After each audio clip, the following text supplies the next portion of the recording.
The alarm buzzed at 600 hours, just like every morning for the past 3 years. Jack Miller opened his eyes to the same gray ceiling of his prison cell on Mars Colony. The small room felt colder than usual as he swung his legs over the edge of the thin mattress and ran a hand through his short brown hair.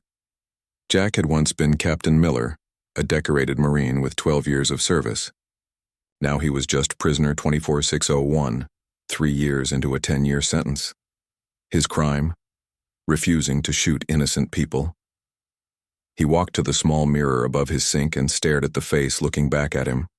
At 35, lines had formed around his blue eyes that hadn't been there before prison. His once proud shoulders now slumped slightly under the weight of his punishment. "Miller, breakfast in 5, called guard Peterson from outside his cell. The door slid open with a mechanical hiss. Jack nodded and put on his gray prison uniform. The year was 2187, and humans had spread across the solar system, building colonies on the Moon, Mars, and several space stations. Mars Colony housed the military prison inside Olympus Mons, the largest mountain in the solar system. In the mess hall, Jack sat alone as usual. The other prisoners, mostly thieves, deserters, and violent offenders, kept their distance from the man who had disobeyed direct orders during the Titan mining conflict. "Eat up, Miller. You're on garden duty today," said Warden Boyd, dropping a datapad next to Jack's tray of synthetic eggs and protein cubes. Jack nodded. Working in the hydroponic gardens was the one good thing about his prison routine. The gardens provided fresh food for the colony, and Jack had become skilled at keeping plants alive in the artificial environment. As he walked to the gardens, Jack thought about the day that had changed his life. His unit had been sent to Titan, Saturn's largest moon, where a mining colony had revolted against Earth control. Colonel Warren Hayes had ordered them to put down the insurgents, but when Jack's team arrived, they found no terrorists, just hungry workers protesting dangerous conditions and low pay. When Hayes ordered him to open fire on the crowd, Jack had refused and ordered his men to stand down. His actions saved 300 lives that day but cost him everything he had worked for. The hydroponic garden spread out before him like a green oasis in the red Martian desert. Rows of vegetables grew under special lights designed to mimic Earth's sun. The air smelled of soil and plants, the closest thing to Earth Jack had experienced in years. "Miller," called Guard Johnson from the entrance. "Warden wants to see you." Jack frowned. A meeting with the warden was rarely good news. In the warden's office, Jack found Warden Boyd sitting behind his desk with an uncomfortable look on his face. Next to him stood a man in a sharp black uniform with 4 stars on his shoulder. "General Adams, head of Mars Military Command." "Miller," said the warden, "something unusual has happened. We've had visitors arrive." "Visitors?" asked Jack. General Adams stepped forward. "The Centauri Alliance diplomatic vessel arrived in Mars orbit this morning." Jack's eyes widened. Everyone knew about the Centauri, the first alien species humans had ever contacted.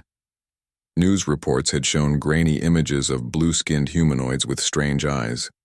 First official contact was supposed to happen on Earth next month. "Their ship hit an asteroid field," continued the general. "They need repairs before they can continue to Earth. We're housing them here temporarily." "What does this have to do with me?" asked Jack. Warden Boyd cleared his throat. "They need help setting up special growing environments for their food. You're the best plant specialist we have." Jack almost laughed. "You want a convicted prisoner to help with the first aliens to visit Mars?" "We don't want this," said General Adams sharply. "But their ship was damaged and we have limited personnel, qualified for their specific needs. Your file says you studied agricultural science before joining the Marines." Jack nodded slowly. Before his military career, he had planned to become a botanist. "You'll work with one of their scientists to establish proper growing conditions," said the warden. "Any trouble and you'll spend the rest of your sentence in solitary. Understood?" "Yes, sir," said Jack, trying to hide his surprise. An hour later, Jack waited in a special section of the garden that had been cleared for the aliens' use. The door opened and 2 guards entered, followed by a figure that made Jack freeze. She was about his height but more slender. Her skin was pale blue and her face had a delicate, elongated appearance. Large eyes with vertical pupils like a cat's blinked at him. Her hair was white and fell in waves to her shoulders. She wore a simple silver outfit that seemed to shimmer as she moved. "Hello," she said in perfect English with a musical accent. "I am Lyra, science specialist of the Centauri delegation. You must be Jack Miller." Jack realized he was staring and quickly nodded. "Yes, ma'am. I've been assigned to help you with your agricultural needs." Lyra smiled, showing teeth that were whiter than any human's. "Excellent. I understand you have knowledge of growing things in artificial environments?" "Some," said Jack modestly. "I work in these gardens every day." Lyra walked around the empty space, studying the lighting and climate controls. "Our plants require different light spectrums and soil chemistry than yours. I have brought samples that we must cultivate during our stay." She opened a small container, revealing seeds that glowed with a faint purple light. "I've never seen anything like that," said Jack, momentarily forgetting he was a prisoner talking to an alien diplomat. "These are staple crops from our homeworld," Lyra explained. "They need specific conditions to grow. Can you help me create them?" For the first time in 3 years, Jack felt a spark of interest in something beyond his daily routine. "I can try." They began working together, setting up special lights and preparing soil mixtures. Jack noticed Lyra didn't treat him like a prisoner. She asked his opinion, listened to his suggestions, and seemed genuinely interested in his knowledge. "May I ask why you are here?" Lyra said later as they planted the alien seeds. "The guard said this is a place of punishment, but you seem quite knowledgeable." Jack stiffened. "I disobeyed an order. In the military, that's a serious offense." "What order?" Lyra asked, her strange eyes studying him. No one had asked him that question in years. Everyone on Mars already knew his story, or thought they did. "I was ordered to fire on unarmed civilians," Jack said quietly. "I refused." Lyra's expression changed to something Jack couldn't read. "You were punished for not harming innocent people?" "I was punished for disobeying my commanding officer," Jack corrected.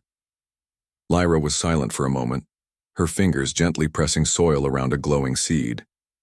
In Centauri culture, you would have been honored for such a choice. Jack didn't know how to respond to that. They worked in silence until the guards came to take him back to his cell. That night, lying on his bunk, Jack thought about Lyra and their conversation. For the first time since his sentencing, he felt something besides regret and resignation. He felt curious about tomorrow. He didn't know it yet, but his life had already begun to change. Over the next week, Jack met with Lyra every day to work on the Centauri plants. The alien seeds grew faster than Earth plants, already sprouting small purple leaves that gave off a sweet smell. "These plants adapt quickly," Jack said as he adjusted the light settings. "They seem to like Mars gravity." Lyra nodded, her white hair catching the light.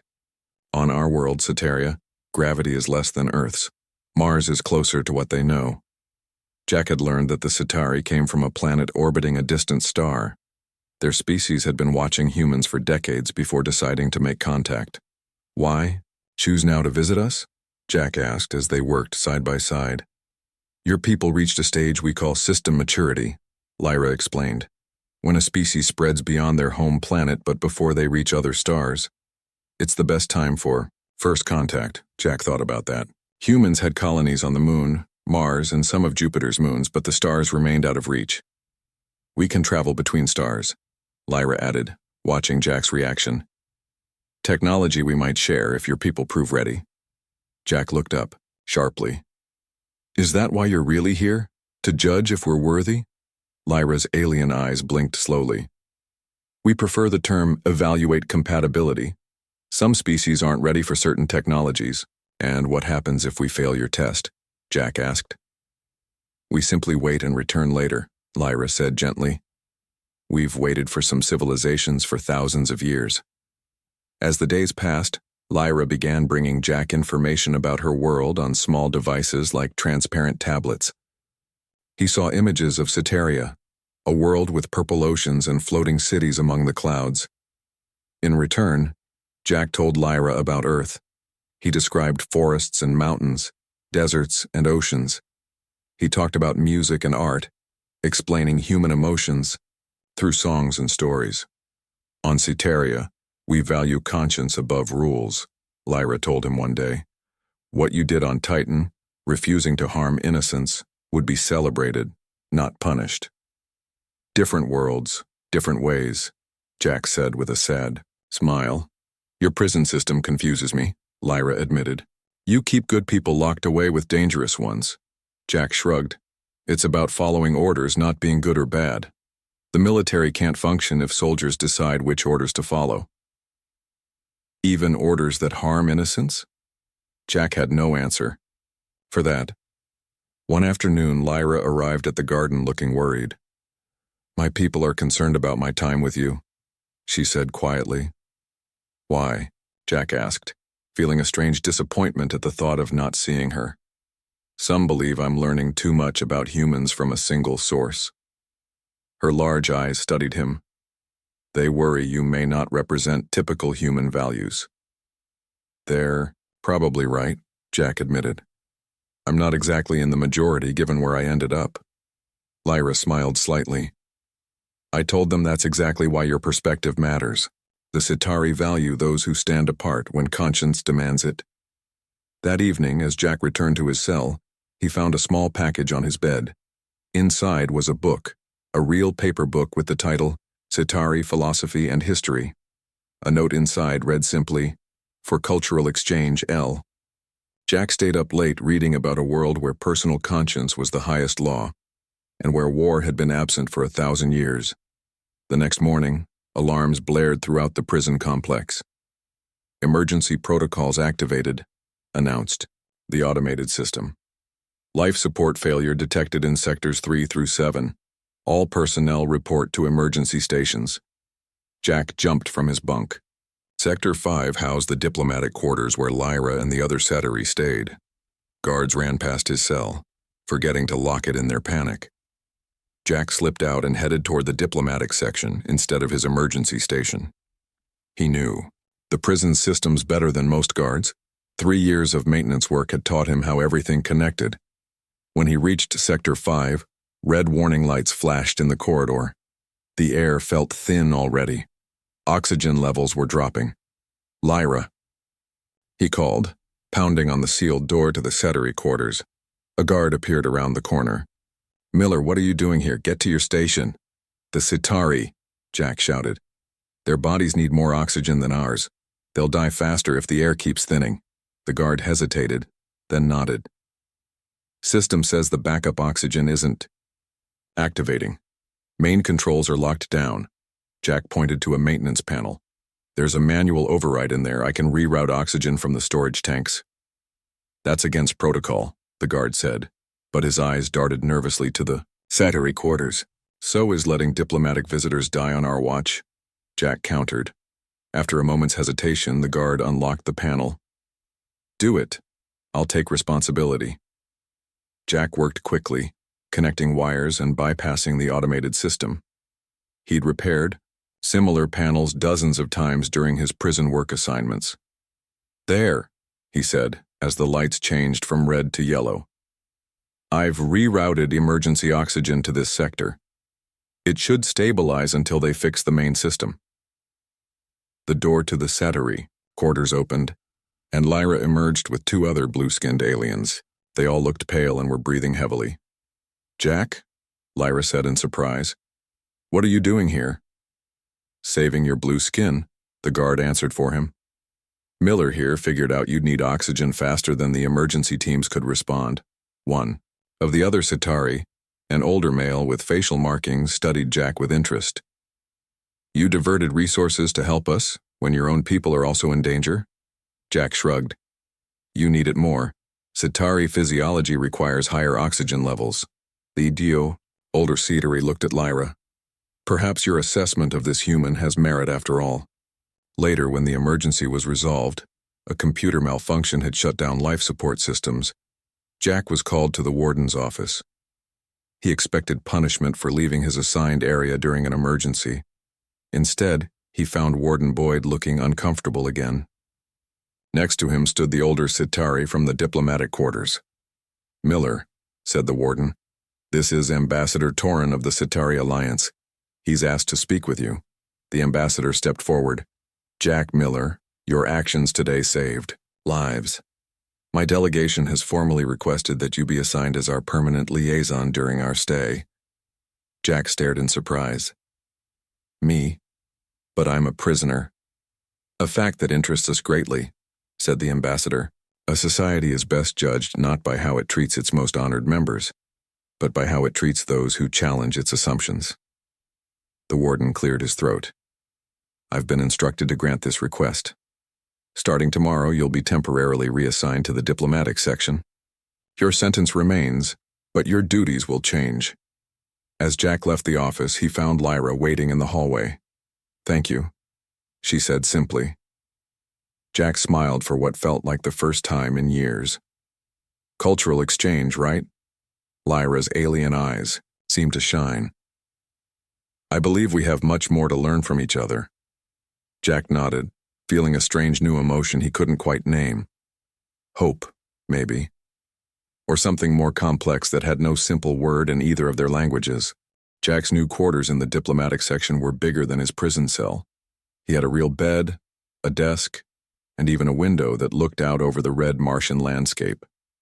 For the first time in years, no one locked his door at night. His new job as liaison to the Centauri delegation kept him busy. He helped the aliens navigate human customs, explained Earth history, and continued working with Lyra on the now thriving alien plants. Your people repair ships quickly, Jack said one morning as they examined the purple plants now knee-high and flowering. The damage was less serious than we first thought, Lyra replied. We should be ready to continue to Earth in about 2 weeks. Jack felt an unexpected pang at the thought of Lyra leaving. That's good news, he said, not meeting her eyes. You don't sound pleased, Lyra observed. Jack shrugged. When you leave, I go back to my cell. I've enjoyed this work. Lyra was quiet for a moment. Perhaps there could be another arrangement. I've spoken with Ambassador Torin about your situation. Before she could continue, Jack's new communication device buzzed. All diplomatic staff carried them. Miller here, he answered. Jack, it's Sam from security, said a voice he recognized as one of the friendlier guards. Something weird is happening. Can you meet me at Maintenance Shaft B in 20 minutes? Come alone. Jack frowned. Is everything okay? Just meet me, Sam said, then disconnected. Problem? Lyra asked. Not sure, Jack replied. I need to check something. I'll be back soon. 20 minutes later, Jack found Sam Foster waiting in the dimly lit maintenance corridor. Sam was younger than most guards, with only 2 years on Mars. He'd always treated Jack with respect. Thanks for coming, Sam said, looking nervous. I didn't know who else to talk to. What's going on? Sam lowered his voice. New security teams arrived yesterday. Military, not prison staff. They've been installing equipment and changing security protocols. For the Centauri visit? Jack suggested. Sam shook his head. That's what I thought at first, but they're not adding security to protect the aliens. They're focusing on the hangar bay where the Centauri ship is docked. Jack frowned. Maybe extra protection for the alien technology? That's what they told us, but I overheard 2 officers talking. Sam glanced around before continuing. They mentioned something called Operation Leapfrog. One of them said, Hayes wants the ship secured before the diplomats know what's happening. Jack felt cold at the mention of the name. Hayes? General Warren Hayes? Sam nodded. You know him? He was Colonel Hayes when he ordered me to fire on civilians, Jack said grimly. The man who put me in prison. Well, he's a general now and he's coming to Mars tomorrow with more troops. Jack's mind raced. Hayes was ambitious and ruthless. If he was bringing troops and focusing on the Centauri ship, I need to see what they're doing, Jack decided. Can you get me access to the security systems? Sam hesitated. That would be a major violation. We'd both end up in prison. Oh wait, you're already there. Despite the serious situation, Jack smiled at the joke. I just need to look at the camera feeds and new security protocols. Sam sighed but nodded. I can get you into the system for a few minutes. Follow me. In a small security office, Sam logged into a terminal and then stepped aside. You have 10 minutes before the shift change. Jack quickly searched through security protocols and camera feeds. What he found confirmed his worst fears. New weapon systems had been installed around the Centauri ship. Military personnel were mapping the ship's exterior, and the diplomatic staff had been restricted from certain areas without explanation. Most disturbing was a file labeled FTL Acquisition Initiative. Jack opened it and quickly scanned the contents. They're planning to seize the Centauri ship, he told Sam. Hayes believes their faster-than-light technology is too valuable to wait for diplomatic agreements. Sam paled. That would be an act of war. Hayes doesn't think the Centauri will fight back. He believes they're too peaceful. Jack closed the file. He's making the same mistake he made on Titan, underestimating people he doesn't understand. What can we do? Sam asked. I need to warn Lyra, Jack said, standing up. The Centauri need to know what's coming. When Jack returned to the diplomatic section, he found his access blocked. Sorry, Miller, said a guard he didn't recognize. New security protocols. Diplomatic section is restricted to essential personnel. Only. Jack tried to appear casual. I'm the Centauri liaison. Ambassador Torrin requested me personally. The guard checked his datapad. Not on my list. You'll have to wait for clearance. Jack walked away, his mind working frantically. He needed to reach Lyra, but how? That night, Jack lay awake in his quarters, staring at the ceiling. He could go back to following orders, return to his prison routine when the Centauri left. Forget about Hayes and his plans. But if Hayes seized the Centauri ship, what would happen? The aliens might defend themselves with technology humans couldn't match. Or worse, other Centauri ships might come looking for their missing diplomats. Either way, first contact would become first conflict. Jack made his decision. He would break the rules again, knowing it might add years to his sentence. Some things were more important than following orders. Using his knowledge of the prison's maintenance systems, Jack accessed a ventilation shaft that connected to the diplomatic section. It was a tight fit, but he managed to squeeze through, emerging in a storage room near the Centauri quarters. He found Lyra in her room studying Earth data on a screen. Jack, she said in surprise. How did you get in here? They told us you were reassigned. Listen carefully, Jack said urgently. You're in danger. General Hayes is coming to Mars with military forces. He plans to seize your ship and its technology. Lyra's alien eyes widened. Are you certain? Jack nodded grimly. I saw the security plans they've been setting up for days, adding weapons around your ship. The operation begins tomorrow when Hayes arrives. Lyra's face showed concern, but not fear.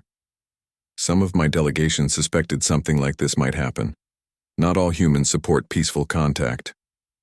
You need to warn your people. Get to your ship before Hayes arrives. Lyra touched a small device on her wrist, speaking rapidly in the musical Centauri language. After a brief conversation, she looked at Jack. Our security team is checking your information. If confirmed, we'll need to leave immediately. She studied his face. You've risked your freedom again to warn us. Jack managed a smile. Seems to be a habit of mine. A soft alarm sounded from Lyra's wrist device. Our sensors detect multiple Earth vessels approaching Mars. Military ships, heavily armed. Jack's heart sank. Hayes is early. You need to get to your ship now. Lyra stood, her expression resolute. Come with us, Jack. You don't belong in this prison. For a moment, Jack was tempted, but he shook his head. I can slow them down. Give you time to reach your ship. He took her hand. Go. Warn Earth about Hayes. There are good people there who want peaceful contact. Before Lyra could respond, the door burst open. Armed soldiers in black uniforms stood there, weapons raised. Jack Miller, said a familiar voice as a man stepped forward. General Warren Hayes looked older than Jack remembered, but his cold eyes were the same. Still disobeying orders, I see. Hayes smiled without warmth. Arrest them both, the alien for questioning and Miller. His eyes narrowed. For treason. Jack and Lyra sat in a small holding cell. The room had plain metal walls with a single light panel in the ceiling. Two guards stood outside the door. "I'm sorry," Jack said quietly. "I should have warned you sooner." Lyra's blue face showed no anger. "You risked everything to help us. No apology is needed." General Hayes had taken Lyra's communication device, cutting her off from the Ceteri ship. Jack knew the general would be preparing to seize the alien vessel while its crew was confused and worried about their missing diplomat. "What will your people do when they realize you're captured?" Jack asked. "They will follow protocol," Lyra answered. "First, they will attempt communication, then negotiation. If those fail," she paused, "they have defensive measures." "What kind of defensive measures?" "Nothing that will harm innocents," Lyra assured him. "But your general may not fare well if he attacks our ship." The door slid open and General Hayes entered with two armed soldiers. "Miller," he said coldly, "still causing problems. I should have expected this." Jack stood up straight, facing his former commander. "What you're doing is wrong, sir. The Ceteri came in peace." Hayes waved his hand dismissively. "Peace is a luxury. Security is a necessity. Their technology is too valuable to leave to diplomats and politicians." He turned to Lyra. "Your ship has something we need. Faster than light travel would solve humanity's biggest problem. We're trapped in one solar system, vulnerable to any disaster. Give us the technology willingly and no one gets hurt." Lyra stood with dignified calm. "The technology is not mine to give. And even if it were, we only share it with species who demonstrate they will use it wisely." Hayes smiled without warmth. "That's why we're taking it. We don't need your permission." "You don't understand what you're stealing," Lyra warned. "The technology requires—" An alarm suddenly blared throughout the facility, cutting her off. "Sir." One of the soldiers touched his earpiece. "The alien ship has activated some kind of shield. Our teams can't get near it." Hayes's face hardened. "Begin the attack sequence. Use the pulse cannons." "Sir, there are civilians in that section," the soldier protested. "That's an order, Lieutenant." As the soldier reluctantly relayed the command, Jack exchanged a look with Lyra. Her eyes showed concern but not fear. Suddenly, the lights flickered and the door locks disengaged with a click. "What the hell?" Hayes turned as the door slid open. Sam Foster stood there holding a security override device. "Sorry to interrupt, General, but we have a situation." His eyes met Jack's briefly. Taking advantage of the distraction, Jack acted quickly. He shoved Hayes aside and pushed Lyra toward the door. "Run!" They bolted past the surprised soldiers. Sam fell in beside them as they raced down the corridor.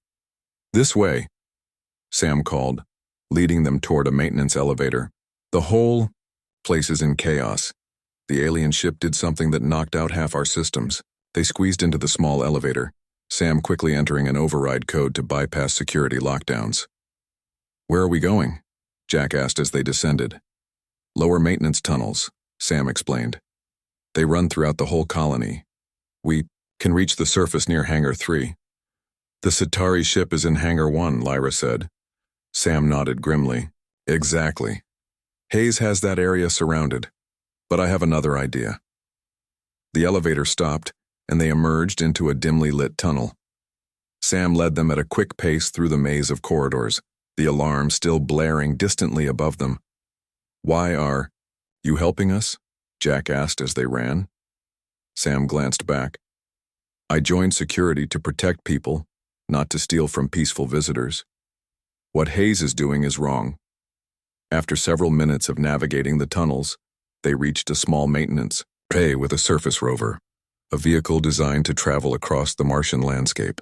"This rover has an emergency oxygen supply," Sam explained, opening the vehicle's doors. "It can get you near the Ceteri ship." As they prepared to board, Lyra suddenly stumbled, clutching her side.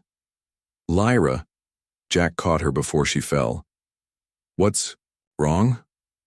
"One of the soldiers," she said weakly. "When we escaped, I think he shot me." Jack looked down in horror at the spreading dark stain on her silver clothing. "She's hurt. We need medical help." Sam looked panicked.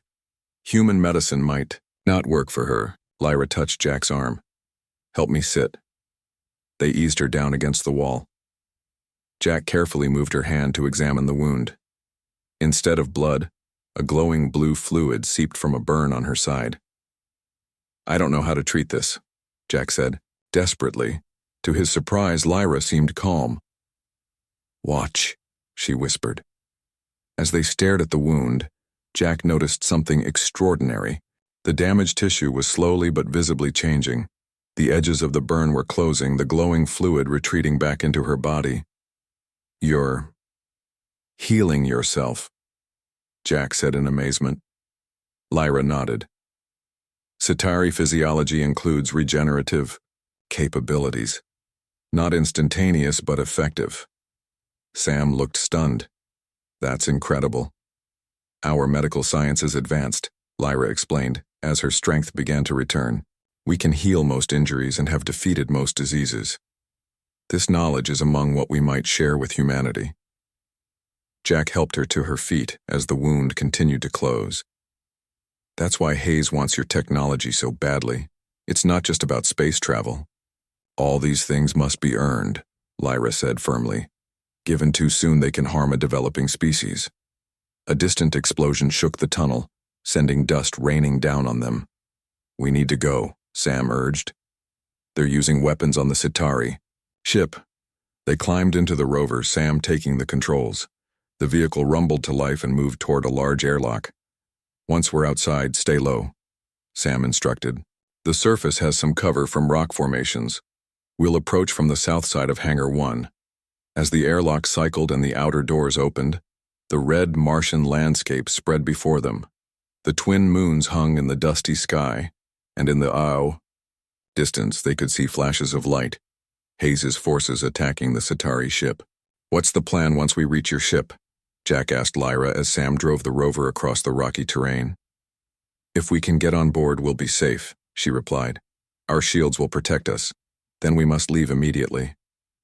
Jack felt a pang at the thought. Leave Mars? What about the diplomatic mission? Lyra's alien eyes held his gaze. "The mission is compromised. We must report what happened, and let our leaders decide the next steps for Earth-Sitari relations." Sam steered the rover, behind a ridge hiding them from the distant battle. "I can get you close, but there's 100 meters of open ground between the last cover and the hangar." "What about the other Sitari delegates?" Jack asked. "Most returned to the ship when our sensors detected the approaching military vessels," Lyra explained. "Ambassador Torin stayed behind to negotiate. I must find out if he is safe." As they crested a small hill, the hangar came into view. Bright energy beams struck the shimmering shield around the Sitari vessel. So far the shield was holding, but how long could it last? "There's Hayes." Sam pointed to a command vehicle near the hangar entrance. "He's coordinating the attack personally." Jack stared at the scene, his mind racing. Hayes had put him in prison for refusing to fire on innocent civilians. Now the general was attacking peaceful visitors who had come to share knowledge and friendship. Some things never changed, but Jack had. "I have an idea," he said, his voice steady with new determination. "But it's dangerous and I'll need both of you to help." "I'll create a diversion," Jack explained. "Hayes wants me more than anything. If he sees me surrendering, it might draw enough attention for you two to reach the ship." Sam shook his head. "That's suicide. Hayes will throw you in prison forever, or worse." "He's right," Lyra agreed. "We find another way together."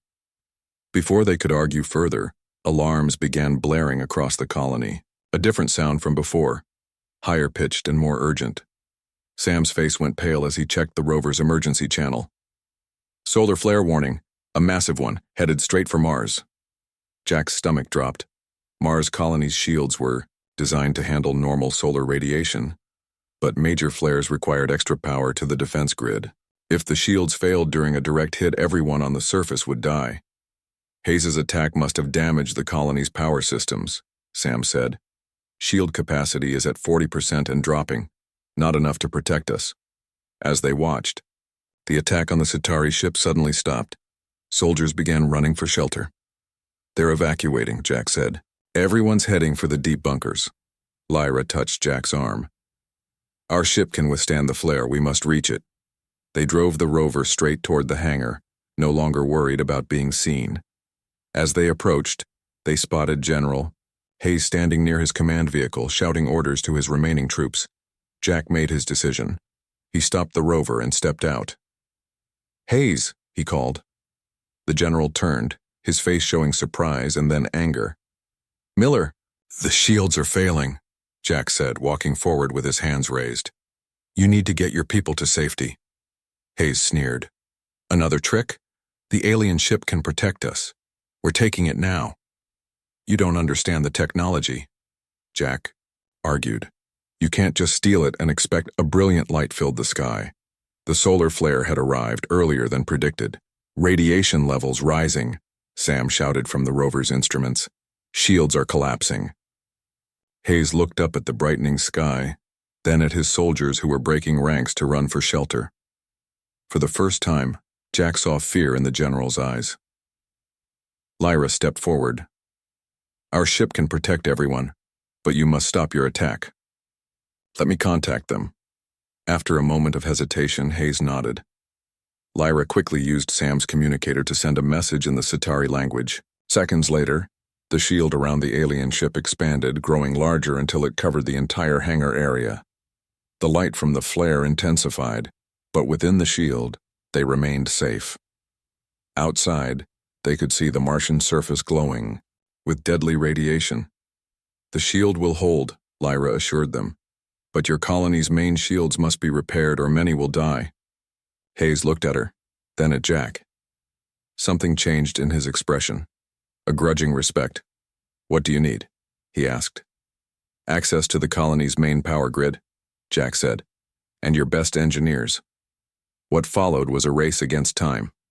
Using Centauri power technology that Lyra explained and Jack translated into terms the human engineers could understand, they managed to reinforce the failing colony shields. When it was over and the flare had passed, something remarkable happened.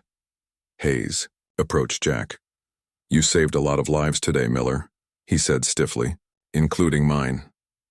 "I did what was right," Jack replied. "Just like on Titan." Hayes was silent for a long moment. "I'm requesting your sentence be commuted." "Full pardon." Jack stared in disbelief. "Why?" "Because I was wrong," Hayes said simply. "About you, about the Centauri." He looked at Lyra. "We're not ready for your technology yet, but maybe someday." 2 weeks later, Jack stood with Lyra at the landing pad where the Centauri ship prepared for departure to Earth. His pardon had come through yesterday. "Come with us," Lyra said. "Earth will need people who understand both humans and Centauri." Jack looked at the red Martian landscape where he'd been a prisoner for so long. "As what? I'm not a diplomat," Lyra smiled. "As a bridge between our worlds. And perhaps," she took his hand, her blue fingers twining with his, "something more." Jack returned her smile. "I guess everyone deserves a second chance, even ex-prisoners." As they boarded the ship together, Jack thought about how his prison sentence had led him to the stars. Sometimes destiny worked in strange ways.